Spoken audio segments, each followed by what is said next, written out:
Vamos hoy a abrir nuestras Biblias, mis hermanos, en la segunda carta a los Corintios, capítulo 8. Vamos a tomar hoy un pasaje que se encuentra del versículo 1 al versículo 9. Todo el pasaje del 1 al 16 habla de lo mismo, pero vamos a tomar solamente hasta el versículo 9 para hoy introducir a nuestra enseñanza al mensaje que Dios tiene para su iglesia.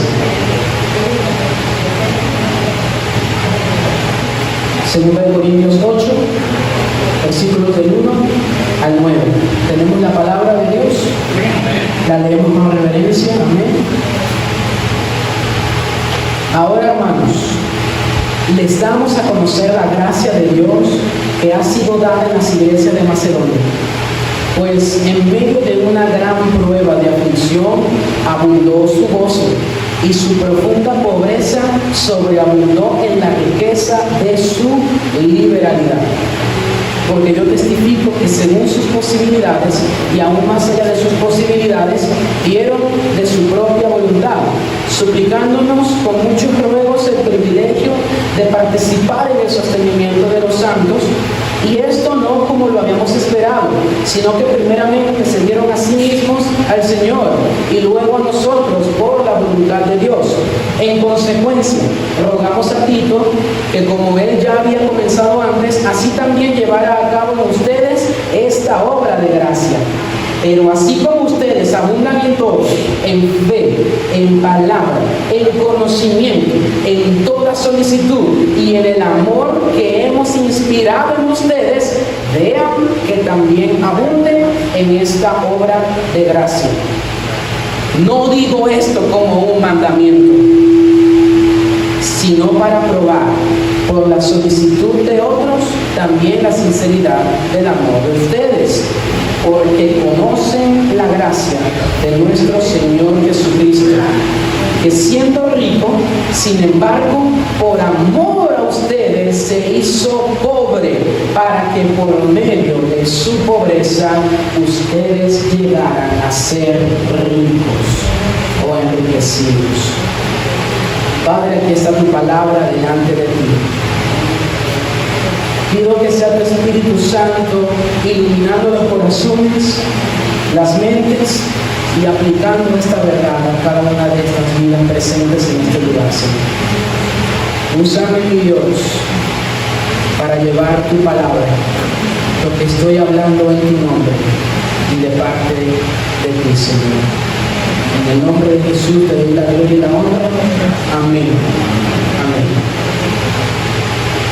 ¿Por qué este texto está aquí? Hermanos, vamos a hablar hoy de lo que significa la generosidad de la iglesia. Porque el texto me está hablando de cómo una iglesia mostró generosidad. Mostró y procuró y solicitó y rogó que le permitiesen ser generosos, ser dadivosos. La vida de un creyente tiene dos componentes: la vida eterna y la vida terrenal. En este sentido, entonces, nos referimos a la vida eterna como a la vida futura, cuando Cristo en su regreso venga a consumar su reino, ¿sí?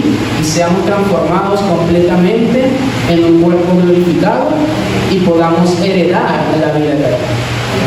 Somos herederos aquí y ahora, pero todavía no, porque todavía falta que Cristo consume su reino. Por eso usted sigue luchando con el pecado, por eso usted sigue estando triste, por eso usted se sigue enfermando. No es porque le hable malo que sigue malo, no es porque le hable, sino porque usted tiene un cuerpo corruptible. Corruptible. Usted vive en un cuerpo que se corrompe, que se envejece, que se duele, que se enferma. Entonces, por otro lado, la vida terrenal entonces se refiere a lo que decíamos, la vida presente, en este momento, lo que tenemos ahora, lo que vivimos en este momento. ¿Por qué es necesario mencionar esto? Porque lo que hay delante, escuche esto, en la gloria de la resurrección y la vida futura, le pone a usted y a mí una gran responsabilidad responsabilidad al frente. El hecho de que nosotros seamos herederos de una vida eterna nos da una responsabilidad aquí en la tierra. Tenemos una responsabilidad. Muchas de las cosas que el Señor nos muestra en su palabra es para que nosotros como hijos de Dios seamos conformados a la imagen de Jesucristo, pero para que también el mundo afuera, viéndonos a nosotros, glorifique a Dios por nuestras buenas obras. Como dice Mateo 5, ¿sí? Brille vuestra luz delante de los hombres para que vean vuestras buenas obras y glorifiquen a vuestro Padre que está en los cielos.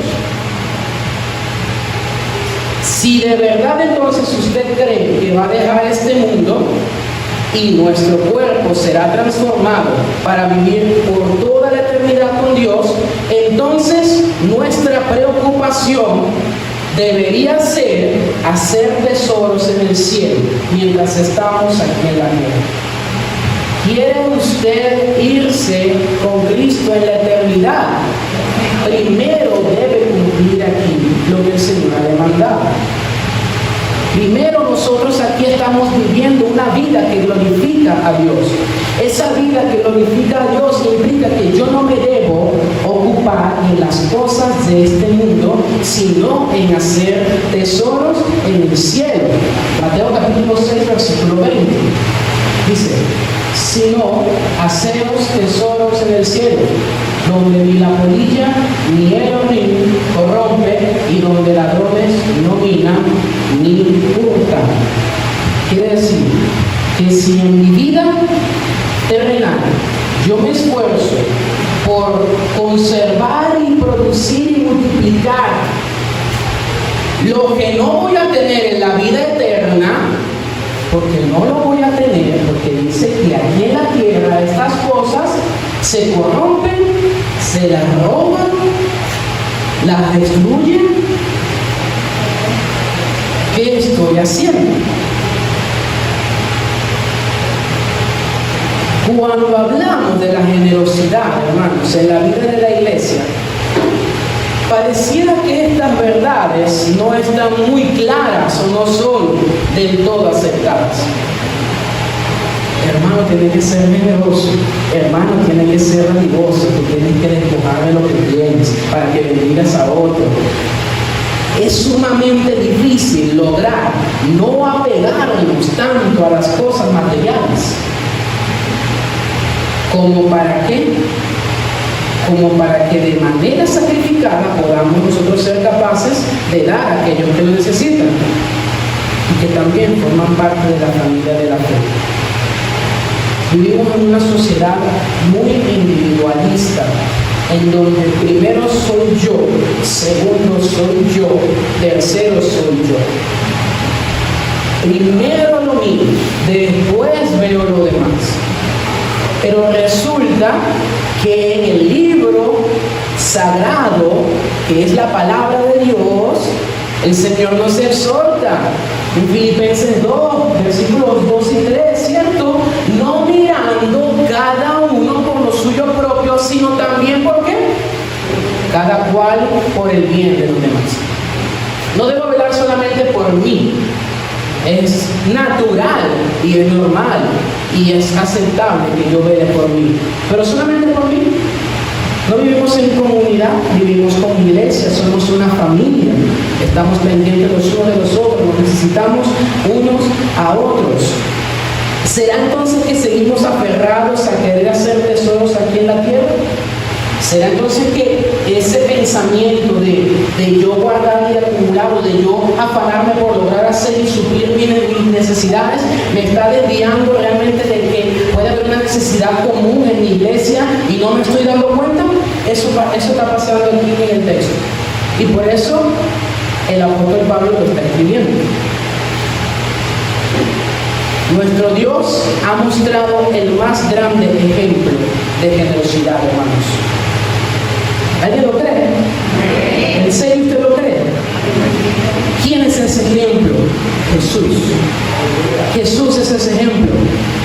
En el texto base tenemos el versículo 9 que dice: porque conocen la gracia de nuestro Señor Jesucristo, que siendo rico, sin embargo, por amor a ustedes se hizo pobre, para que por medio de su pobreza ustedes llegaran a ser ricos. No es que usted va a hacer lo mismo, porque nadie puede hacer lo que el Señor hizo. El Señor tiene todas las riquezas de este mundo y se despojó de todas ellas para que por medio de su pobreza nosotros ahora podamos heredar las riquezas que Él tiene en el cielo. Eso es gracia.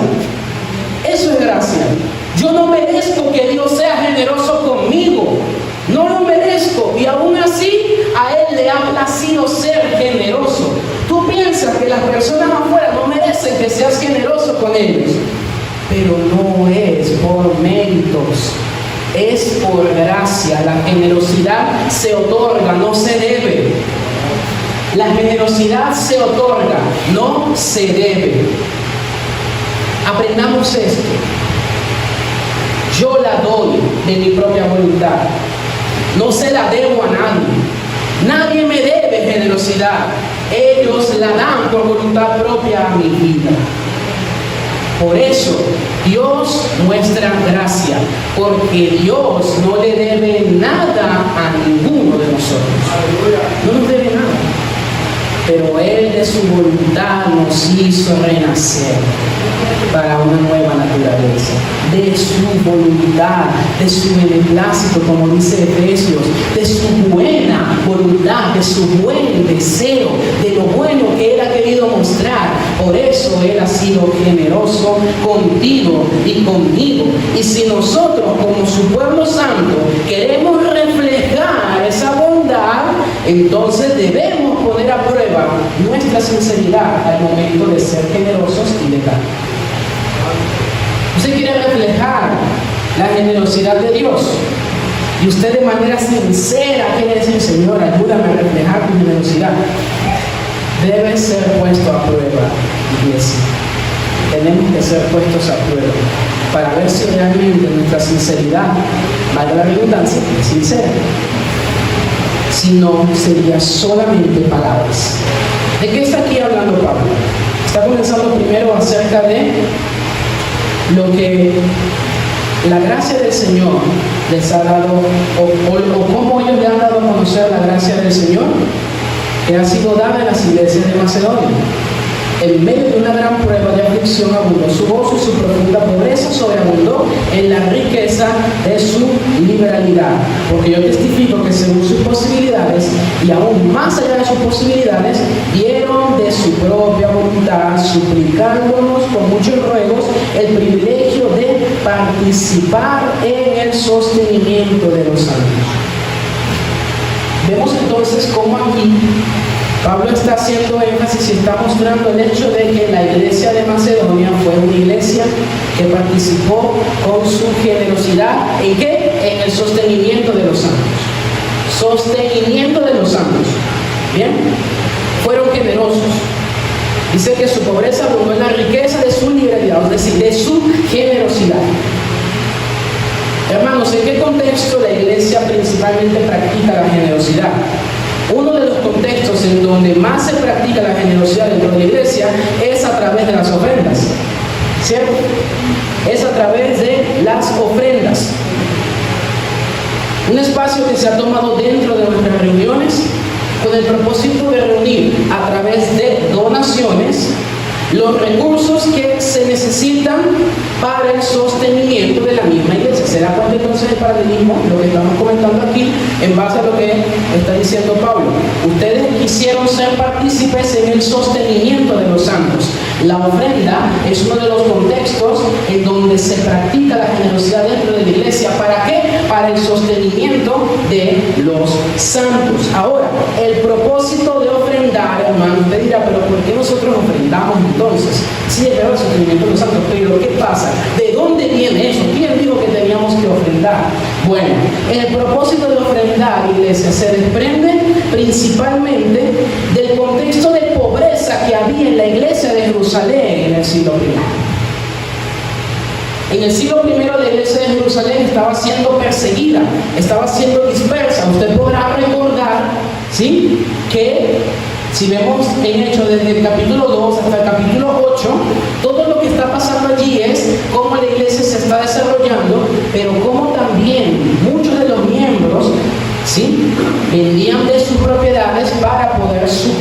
necesidades de los miembros de menor capacidad económica o que no tenían tantos recursos. Además de ayudar a atender las necesidades materiales de los creyentes, Pablo también quería que la ofrenda fuera para expresar la unidad espiritual de la iglesia. Pues cuando eso sucedía, la iglesia se fortalecía, ya que tenían todas las cosas en común.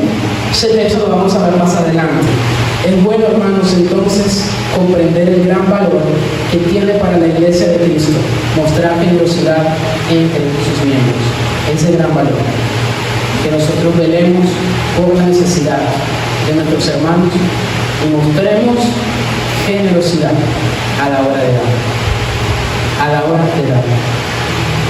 Pero entonces, ¿con qué se come dar? ¿Cómo es que ahora yo puedo dar? ¿De dónde venimos? Verso 1, en capítulo 8, dice Pablo: ahora, hermanos, les damos a conocer la gracia de Dios que ha sido dada en las iglesias de Macedonia. Hay mucha gente afuera que no conoce a Cristo, que son generosas, ciertamente lo son. Dan de sus posesiones y bendicen a otros. Pero la motivación detrás no es dada por la gracia de Dios. Esa es la diferencia. Ellos lo hacen porque se sienten bien, o lo hacen porque les gusta que lo vean, o lo hacen simplemente porque es su personalidad dadivosa y dan y reparte y hacen. Pero no lo hacen impulsados por la gracia de Dios. No tienen a Dios en mente. Ellos no piensan que están glorificando a Dios con su generosidad. Muchos de ellos ni siquiera se acuerdan que fue Dios el que les proveyó lo que tienen para dar. A pesar entonces de eso, hermano, Dios ha decidido darnos su gracia a nosotros, sus hijos, para que podamos dar. Lo doy porque la gracia de Dios me habilita para dar. Por eso Pablo hace un elogio a las iglesias por la generosidad que han tenido. Pero ¿a quién se lo atribuye? ¿A la iglesia? Se lo atribuye a la gracia de Dios. Se lo atribuye a Dios. No a que ellos son muy buenos y tienen muchos recursos y pudieron apartar de su recurso para dar. No lo atribuye al buen deseo de la iglesia. Qué buena voluntad ustedes tuvieron para dar. No lo atribuye a eso. Pablo no está diciendo: ahora, hermanos, les damos a conocer la buena voluntad de la iglesia de Macedonia. ¿Verdad que no? Les está diciendo: ahora, hermanos, les damos a conocer la gracia de Dios. De principio a fin, si usted hace una obra buena, es por la gracia de Dios. Vamos a buscar lo que dice Efesios capítulo 2, versículo 10.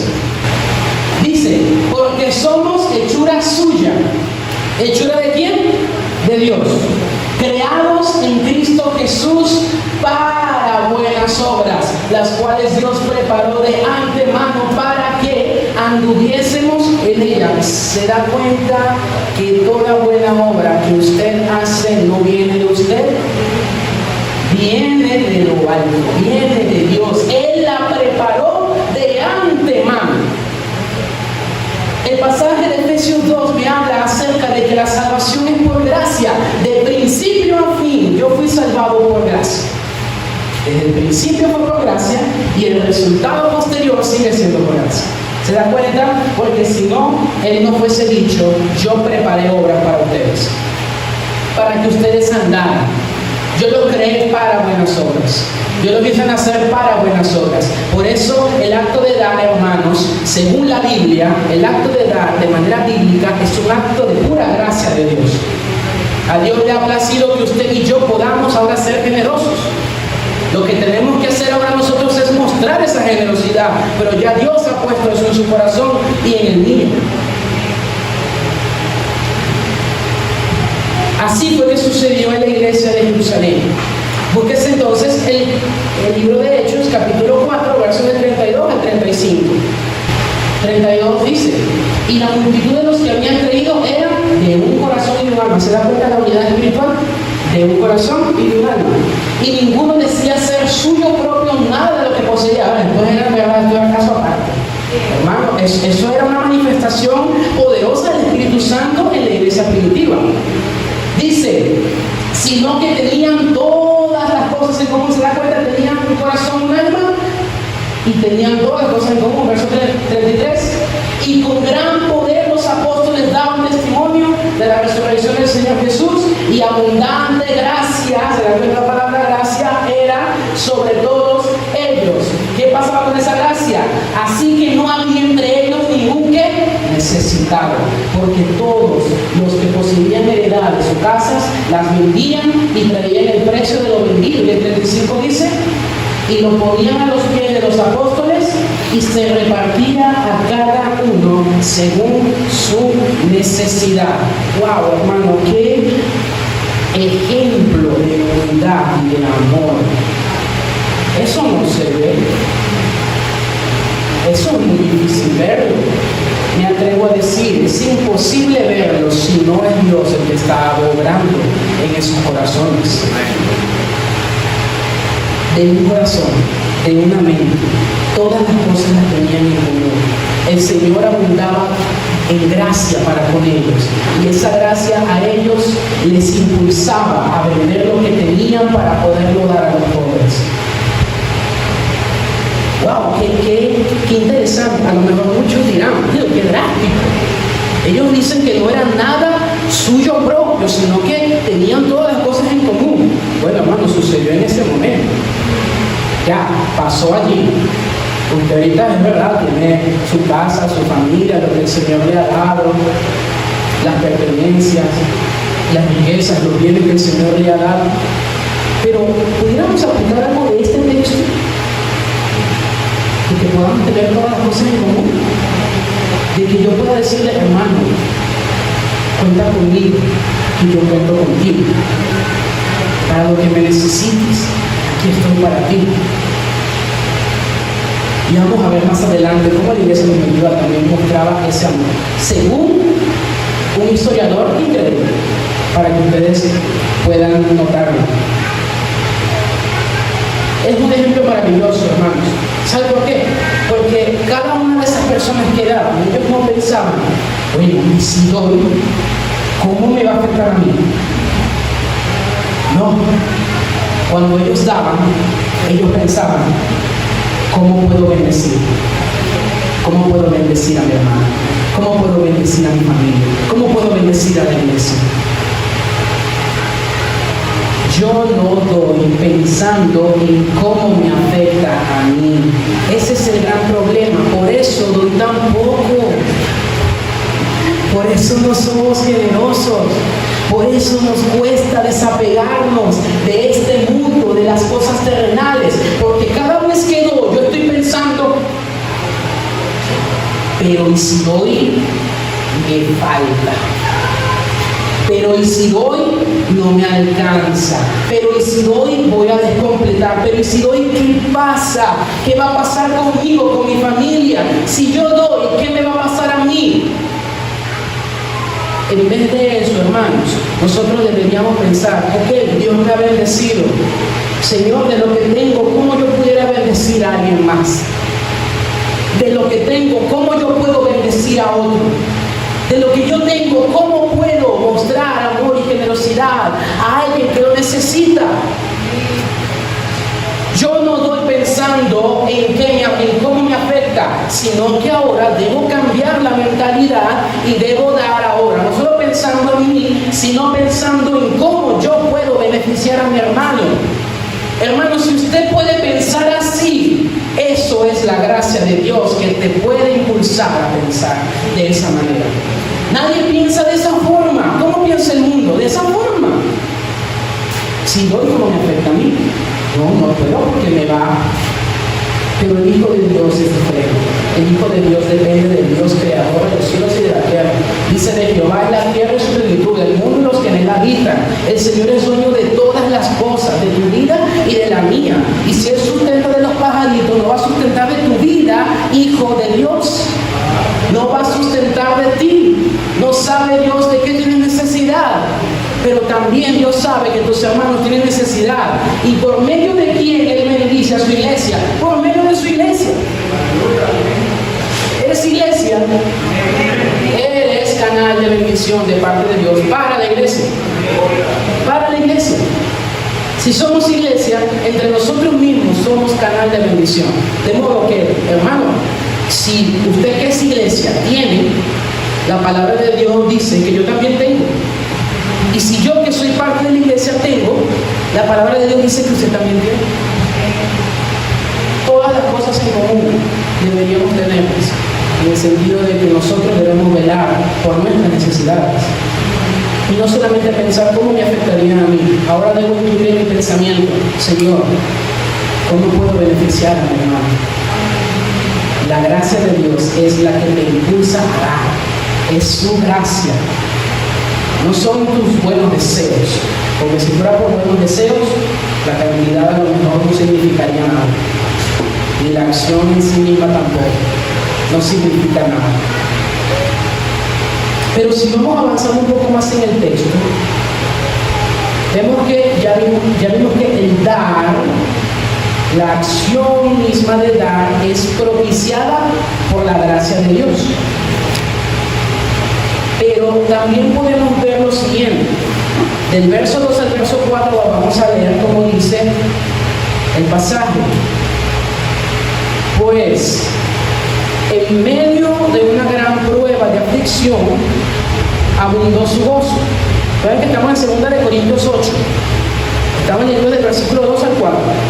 En medio de una gran prueba de aflicción, abundó su gozo. Y su profunda pobreza sobreabundó en la riqueza de su liberalidad.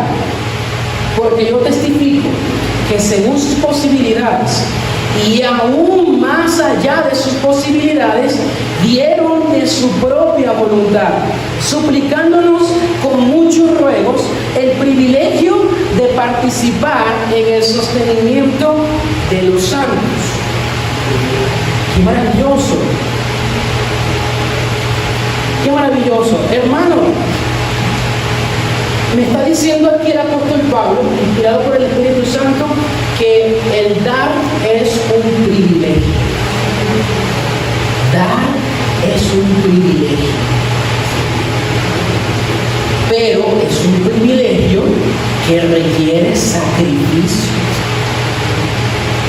Sacrificio. La generosidad también requiere sacrificio. Ojo. Ese sacrificio no me quita el gozo de dar. Yo no puedo confundir sacrificio dando con tristeza, con pesadez, con dolor. No, más adelante Pablo dice que el que da, ¿sí? No de con tristeza ni por necesidad, porque Dios ama al dador alegre. Eso lo dice Pablo en un capítulo más adelante. Para poder precisamente darle forma a lo que realmente él está exponiendo en su carta. Entonces, el sacrificio de dar no me quita a mí el gozo y la alegría de dar. No los puedo confundir. No los puedo confundir. Ahora, a pesar de las circunstancias difíciles, el gozo de la iglesia se elevó por encima de su dolor. Se da cuenta que en el versículo 2 está diciendo, en medio de una gran prueba de aflicción, abundó su gozo. Hermano, ¿cómo es eso posible? ¿Cómo es eso posible? Que mientras yo estoy pasando roncha, como decimos aquí coloquialmente, mientras las estoy pasando feo, mientras me estoy comiendo unas berries bien amargas, ¿cómo es que yo puedo abundar en gozo? Versículo 1. La gracia de Dios. La gracia de Dios es la que puede poner vivir al gozo aún en medio de la tribulación, en medio de la aflicción. Como decía Habacuc, aunque la vid no florezca ni en higuera haya fruto, aunque no vea el fruto, aunque no vea el resultado, con todo yo me alegraré, con todo yo me gozaré en el Dios de mi salvación. El gozo que tengo yo viene de Dios, no viene de lo que hago, no viene de lo que tengo, no viene de lo que yo puedo hacer, viene solamente de Dios. A pesar de su profunda pobreza. ¿Por qué? Porque, hermano, estaban en una profunda pobreza. La iglesia de Macedonia estaba pasando un momento de profunda pobreza. ¿Usted ha visto personas en profunda pobreza? ¿Se ha imaginado cómo es una persona en profunda pobreza? Esa persona tiene gozo y, según el texto, quiere dar, quiere dar, quiere dar y quiere dar. Pero la persona entonces que está en una profunda riqueza y alegría, que no tiene ningún problema, por eso es que quiero guardar y quiero guardar.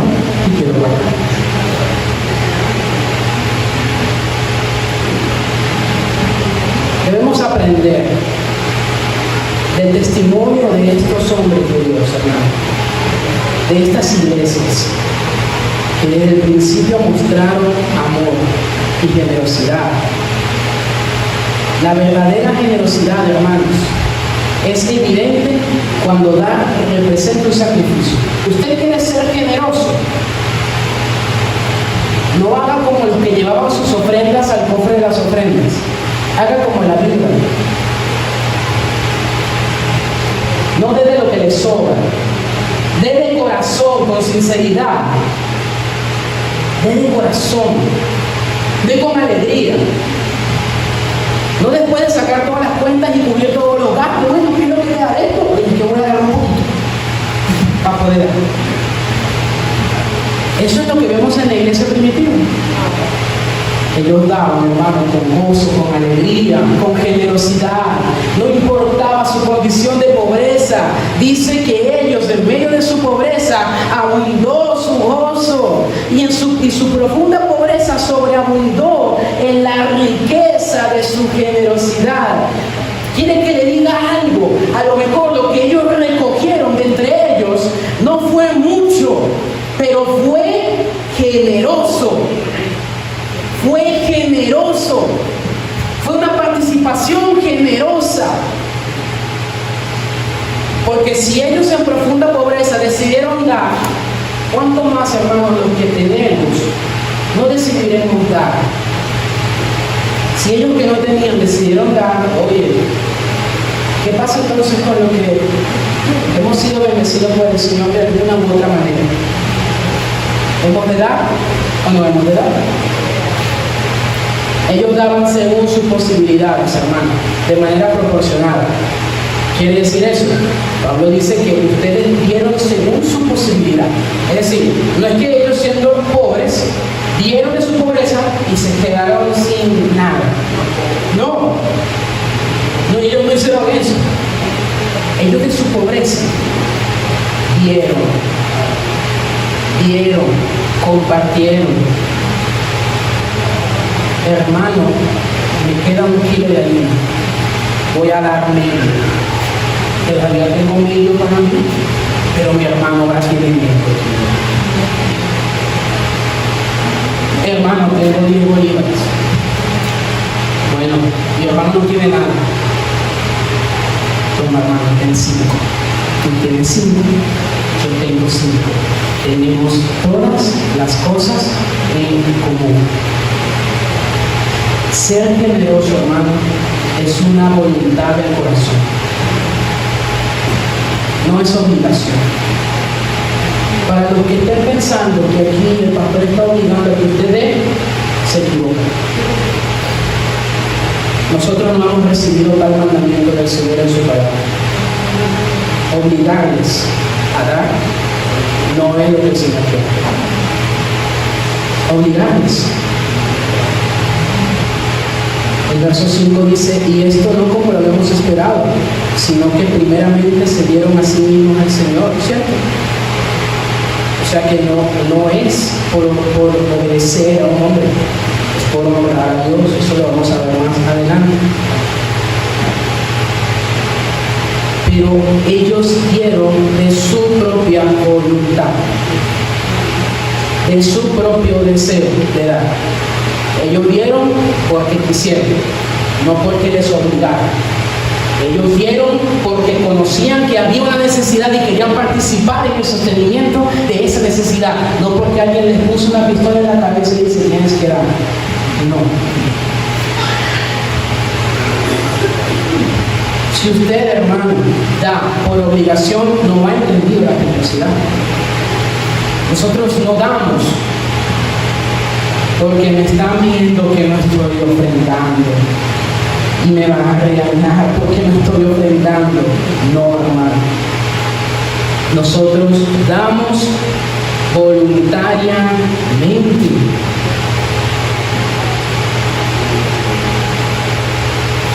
Así como Dios no escatimó en dar, hermano, también Él espera de nosotros la misma actitud. No escatimar. No pensar siempre,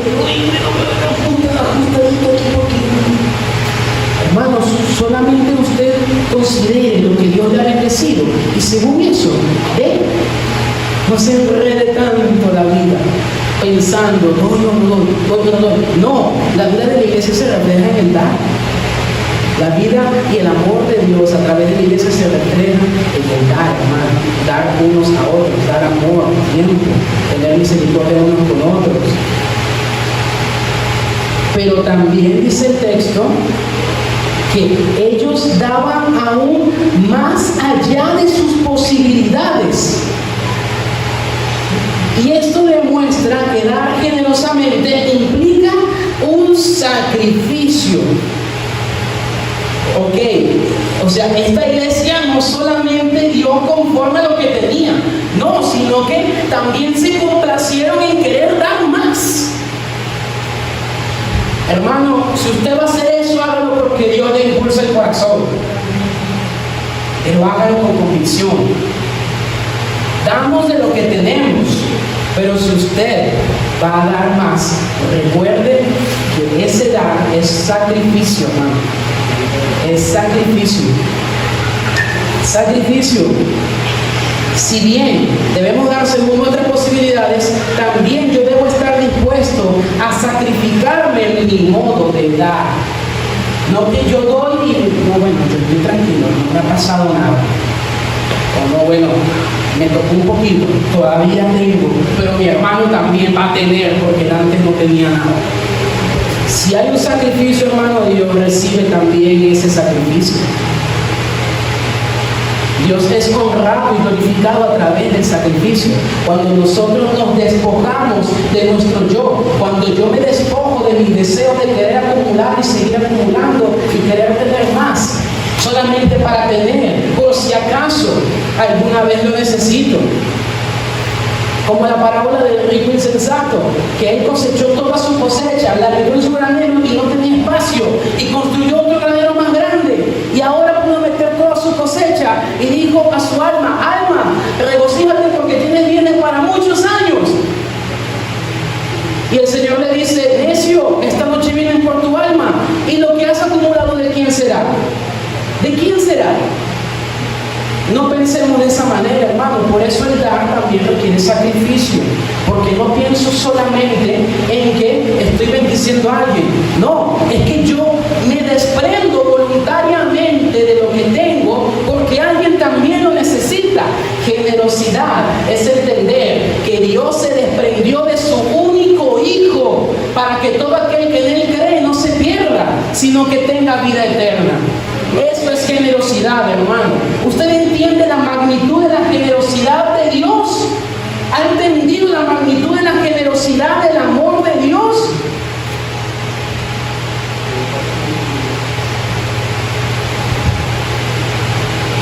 Entonces debemos, hermano, comenzar a demostrar que entendemos la generosidad de Dios, que entendemos que Dios ha sido generoso. ¿Sabes qué pasa con tu corazón? Tu corazón es probado cuando das y no sientes que te esforzaste por hacerlo. Tu corazón es probado. Si estás muy cómodo con lo que diste, o si te esforzaste de verdad por dar lo que has dado. Tú y el Señor lo saben. Yo no puedo juzgar tu intención, pero tú y el Señor saben si te esforzaste para dar lo que vas a dar. Si te estás esforzando para dar y para ser generoso. Cuando David iba a construir el holocausto a Dios para que cesara la mortandad luego de que él hizo el censo, él le dijo al dueño de la tierra: no, te la tengo que comprar, te compraré la tierra, porque yo no le daré a mi Dios nada que no me cueste. No le daré a mi Señor nada que no me cueste. Si yo tengo que estar muy tranquilo, hermano, créame que no ha entendido el sacrificio de ser generoso. Es un sacrificio también. Su corazón es probado cuando usted da y todavía siente que no se esforzó. Pruebe su corazón cada vez que usted da. Siente que se esfuerce.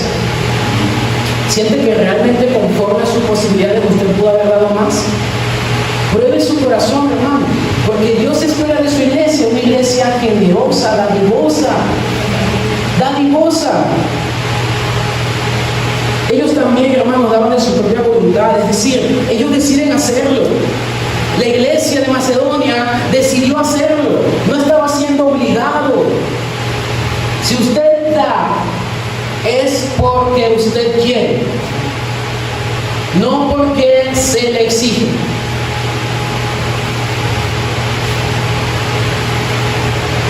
Ellos no estaban siendo obligados, hermano.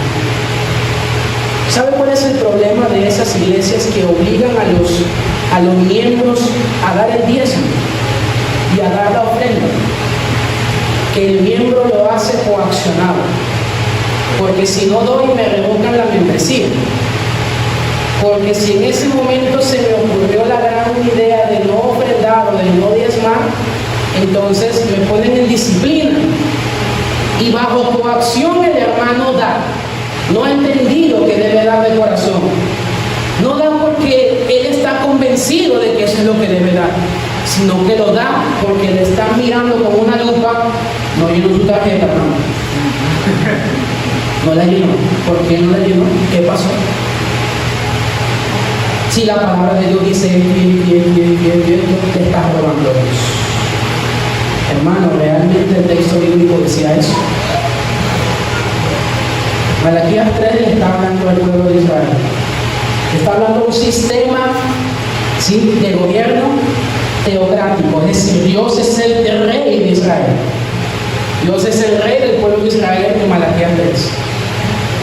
Y para que la casa de Dios se sostuviera, para que los levitas pudiesen seguir ministrando en el templo día y noche, que demandó Dios del pueblo a todas las tribus menos la tribu de Leví, que diezmaran de la menta, del enero, de esto y de lo otro, que diezmaran. ¿Pero por qué?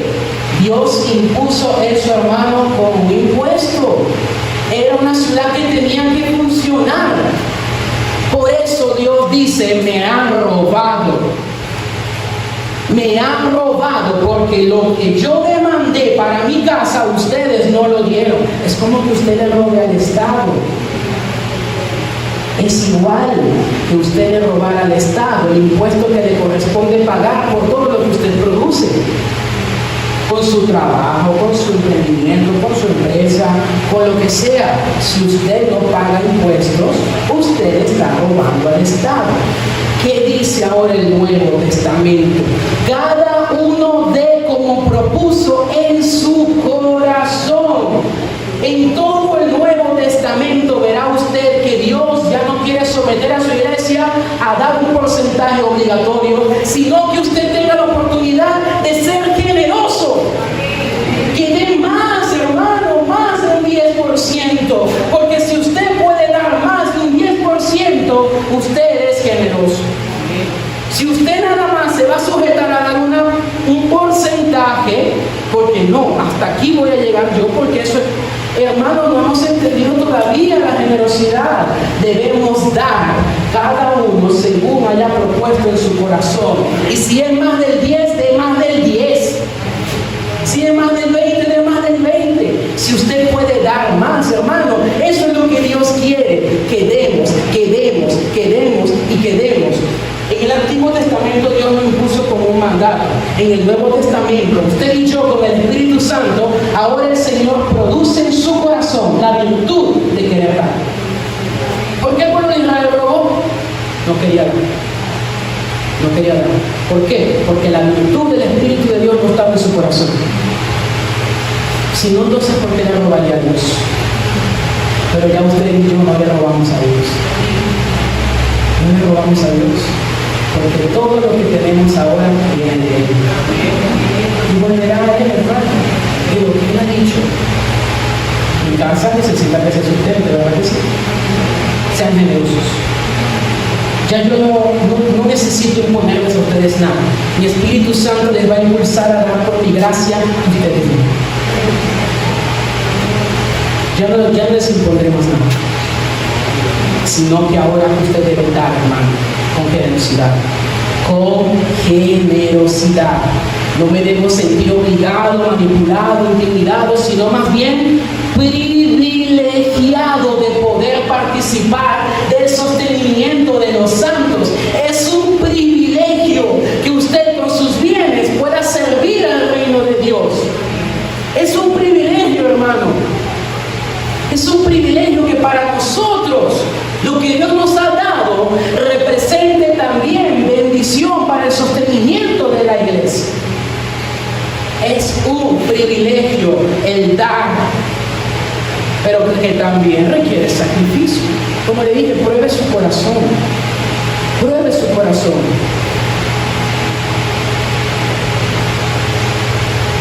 Por eso, mis hermanos, el versículo 5 me está hablando de algo muy importante, por el cual redunda todo lo que hemos hablado. Versículo 5 dice, y esto no como lo habíamos esperado, sino que primeramente se dieron a sí mismos al Señor y luego a nosotros por la voluntad de Dios. Hermano, la generosidad es un fruto de tu adoración a Dios. Tú eres generoso. Es fruto de tu adoración a Dios. Recuerde que Dios dijo que Él preparó buenas obras de antemano para que nosotros anduviésemos en ellas. La generosidad es una de esas obras por las cuales tú y yo glorificamos al Señor. Glorificamos a Dios, hermano. No solo es un simple acto de bondad. No es solamente algo bueno que estoy haciendo. No es solamente algo necesario que estoy haciendo. Sino que el acto mismo cobra su verdadero sentido cuando tú mismo lo presentas delante de Dios como una ofrenda de alabanza.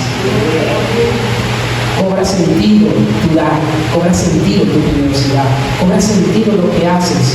¿Por qué cobra sentido? Porque no tiene un propósito vacío. Un dinero que va, se gasta, tengo que volver a dar, se vuelve a gastar, tengo que volver a dar, se vuelve a gastar.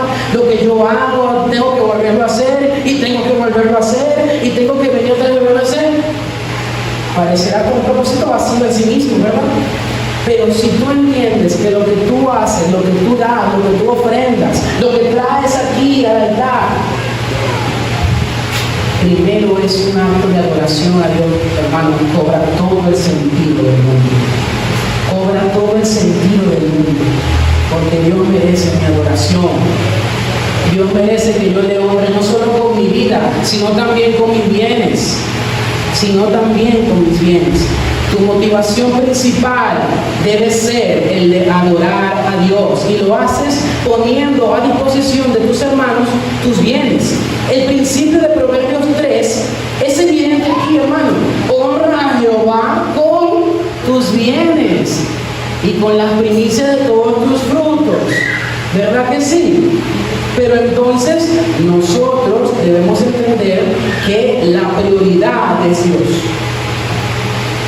prioritariamente yo ofrendo para honrar y agradar a Dios, esa ofrenda Él la transforma en bendición para la iglesia. Esa ofrenda Él la transforma en bendición para mis hermanos. Entonces, así como Él lo ha pedido, según Romanos 12:1, vamos a buscarlo por favor, Romanos 12:1, un texto conocido por nosotros. Pablo está rogando, hermanos, por la misericordia de Dios. Un ruego que está haciendo el apóstol Pablo. Os ruego por las misericordias de Dios que presentéis vuestros cuerpos en sacrificio vivo, santo, agradable a Dios, que es vuestro culto racional. O sea, usted con entendimiento se presenta delante de Dios como sacrificio vivo, un sacrificio que es santo y agradable a Dios. Santo y agradable a Dios. Mi adoración a Dios se demuestra también por medio de mi generosidad. Tú podrás dar, hermanos, entonces con verdadera generosidad cuando entiendas que primero es un acto de adoración a Dios. David adoró a Dios con su ofrenda y le dijo: Señor, no te daré nada que no me cueste, que mi corazón sea probado, no va a ser simplemente conforme y a quedarme en mi zona de confort, a estar tranquilo. No, Señor, yo no me quiero apegar a este mundo, no me quiero apegar a las cosas materiales, no me quiero apegar a las cosas terrenales, no me quiero apegar a estos bienes, Señor. Ayúdame a adorarte con esto, ayúdame a honrarte con mis bienes. Honra a Jehová con tus bienes, hermano. Todo lo que usted tiene le pertenece a Dios. Todo lo que usted hace con sus bienes tiene que ser honrar a Dios. Todo lo que usted haga con lo que tiene que honrar a Dios. Todo, hermano. Su casa honra a Dios, su vehículo honra a Dios, su sueldo honra a Dios, su modo de vestir honra a Dios, su familia honra a Dios, con su ministerio honra a Dios. Todo lo que Él hace, todo lo que usted hace con su trabajo honra a Dios. No tenemos una línea divisoria en la que aquí estoy en la iglesia y aquí estoy en el mundo secular con lo que hago. No, todo de su vida y de la mía tiene que honrar a Dios. Todo. No puedo dejar nada por fuera, porque mi vida entera le pertenece a Él. Gloria al Señor. El versículo 7, mis hermanos, dice que así como ustedes abundan en todo, en fe, en palabra, en conocimiento, en toda solicitud y en el amor que hemos inspirado en ustedes, vean que también abunden en esta obra de gracia. ¿Se da cuenta de lo que Pablo está diciendo? Iglesia, tú tienes fe, tienes amor, tienes buenas obras, tienes conocimiento. La iglesia de Corinto abundaba en todas estas cosas, como bien lo logró el apóstol Pablo. Y también tenía la disposición de dar, hermanos. Pero ¿sabe qué pasaba? La iglesia de Corinto no había ejecutado el acto. ¿Qué pasa entonces?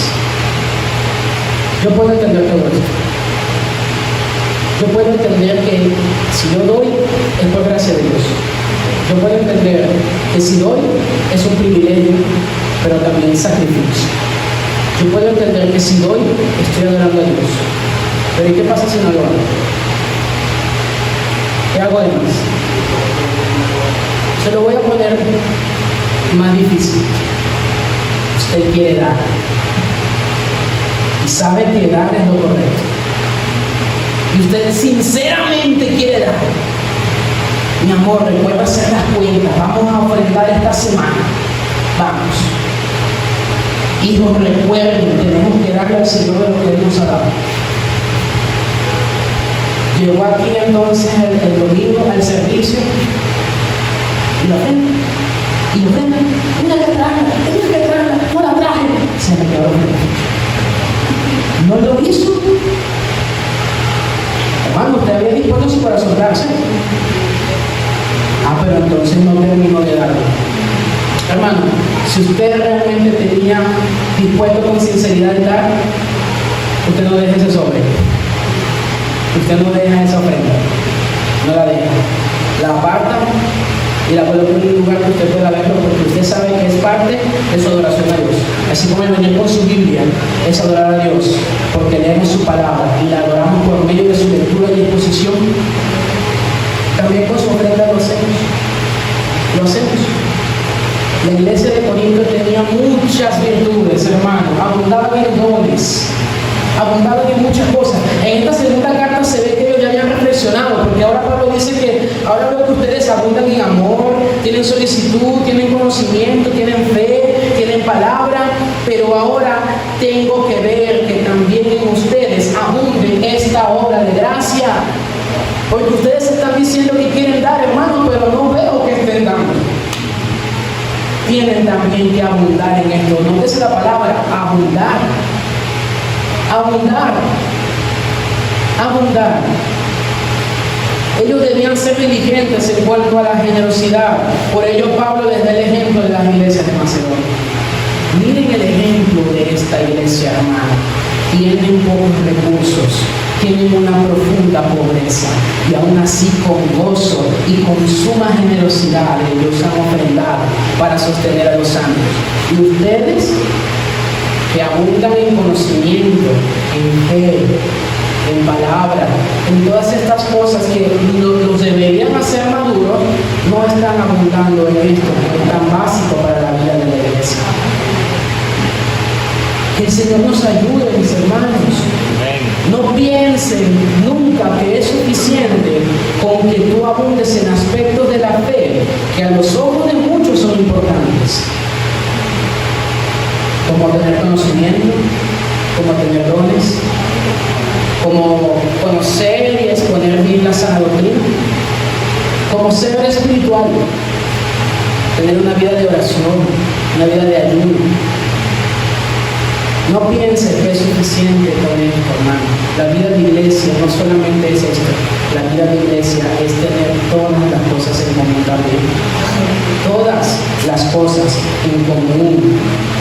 Es necesario, hermanos, sin dejar de hacer esto, hacer también lo otro. ¿Cierto que sí?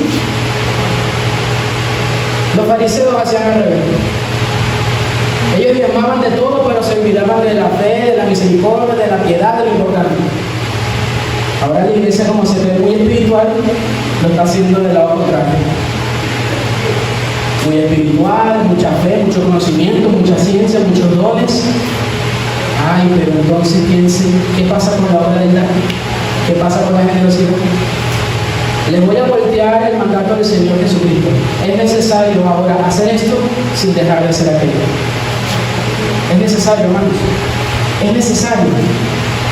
Es necesario. Dios hizo toda su creación. Si usted lo cree, ¿verdad que sí? Dios es creador de todo.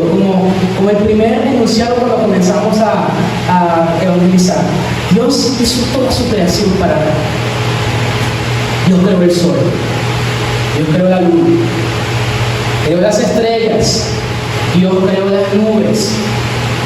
Dios creó las plantas. ¿Sabe para qué las creó? ¿O por qué creó todo eso? Para dar. Para dar. El sol da luz, las nubes dan sombra, las plantas dan alimento. Toda la creación de Dios da. Y también ha diseñado su suprema creación por sobre todas las cosas, el hombre. Y lo creó para dar. Pero ¿saben qué le digo? El hombre caído es el dador más reacio de la creación de Dios, hermano. El hombre sin Cristo es el ser más reacio para dar. No le gusta dar, le gusta acumular. Nosotros no estamos exentos de cumplir con ese propósito tampoco. Si la creación de Dios fue creada para dar y ella nunca deja de dar, imaginen que el sol dejara de dar su luz un día, ¿quién lo va a hacer? Porque imagínense que en este momento el sol dejara de dar su luz. Quedamos oscuras, hermano, todito. A oscuras. Por lo tanto, mis hermanos, una de las señales, dice uno, no la señal, una de las señales de que una persona ha sido nacida de nuevo y alcanzada por la gracia de Dios es su disposición para dar. Una señal de que usted ha sido regenerado es que usted está dispuesto a dar. Recuerda que le dije que al principio la vida de iglesia se manifiesta para con el mundo y ellos la ven.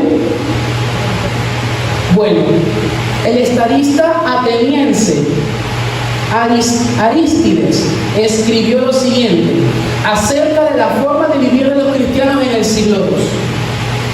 Se lo voy a citar. Y si algo de esto, hermanos, podemos indicar, que el Señor nos ayude. Cito: viven con humildad y amabilidad. Entre ellos no se encuentra la falsedad y se aman unos a otros. No menosprecian a la viuda ni entristecen al huérfano. El que tiene da con generosidad al que no tiene. Si ven a un desconocido, lo cobijan bajo su techo y se gozan con él como si fuera un hermano. Se llaman hermanos entre ellos, no según la carne, sino en el Espíritu y en Dios. Cuando uno de la comunidad que es pobre fallece y los demás se enteran, proveen para su entierro conforme a sus posibilidades. Y si se enteran que uno de ellos está en la cárcel o es oprimido por causa del nombre de su Mesías, todos proveen para sus necesidades. Y si pueden liberarlo, lo hacen. Y si hay entre ellos un hombre que es pobre y está pasando necesidad, ellos ayunan 2 o 3 días con el fin de poder proveer al necesitado del alimento que necesita.